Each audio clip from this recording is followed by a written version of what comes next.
Why is Texas oil and gas production so important on a global scale? It's been a record year for oil and gas production in America and Texas. As the nation's largest producer, Texas remains key to reestablishing energy independence. In fact, if Texas were its own country, we would be the third largest producer of gas and the fourth largest producer of oil.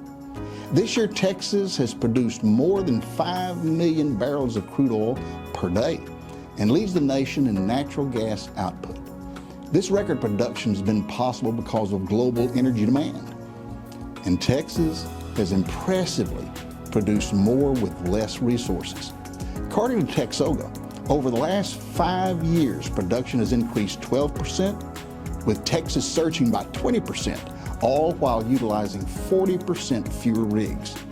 As more nations have jumped on the so-called green energy bandwagon and divested from fossil fuels, well, their power grids have become unreliable. As a result, they import more oil and gas from Texas. It's the reason that America is now the top global exporter of LNG. This life-saving gas is the hope of the free world in Europe right now with the ongoing Ukraine and Russian war. But with the Biden-Harris administration's ban on LNG exports, it's having detrimental impact. Since Texas exports about half of the nation's LNG, our gas is literally saving the world.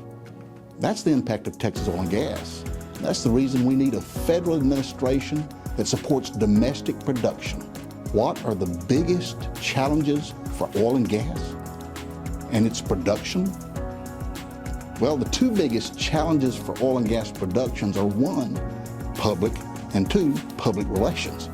Since first being elected in 2016, I've seen the industry go through it all. From the history's largest oil and gas discovery in West Texas to the 2020 oil market crisis, and now the existential threat from the Biden administration and radical environmentalists who vowed to end fossil fuels forever. I've talked to governors from across the country, elected leaders from other countries, and the biggest takeaway I get from them is the only thing halting more production is politics. The Biden-Harris administration, well, they've vowed to end fossil fuels forever and have taken over 250 actions to shut down American oil and gas. As the nation's top producer, Texas has been public enemy number one for this administration.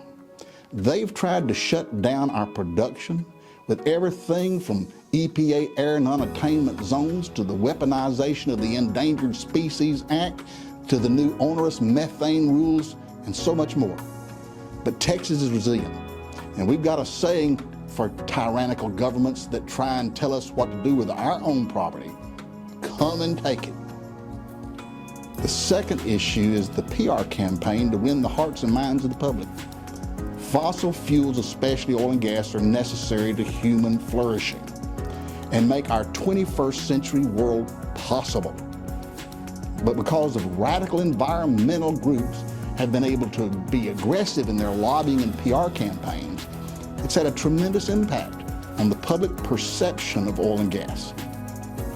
According to the Pew Reports, 67% of Americans favor wind and solar energies over fossil fuels, while 69% support net zero properties.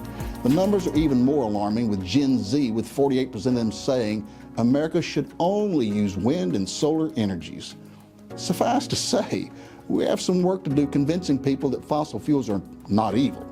Since the Industrial Revolution, fossil fuels have gone to power 80% of global energy, help to make 96% of everyday consumer products, aid in the feeding of half the world with fertilizers, and help mankind reduce climate-related deaths by 98%. As commissioner, my priorities are: 1, fight the federal efforts to seek to end oil and gas, and 2, establish a PR campaign that'll preach the gospel of the benefits of fossil fuels. This is Railroad Commissioner Wayne Christian. Thank you for taking time to listen in, and let's go burn some oil and gas.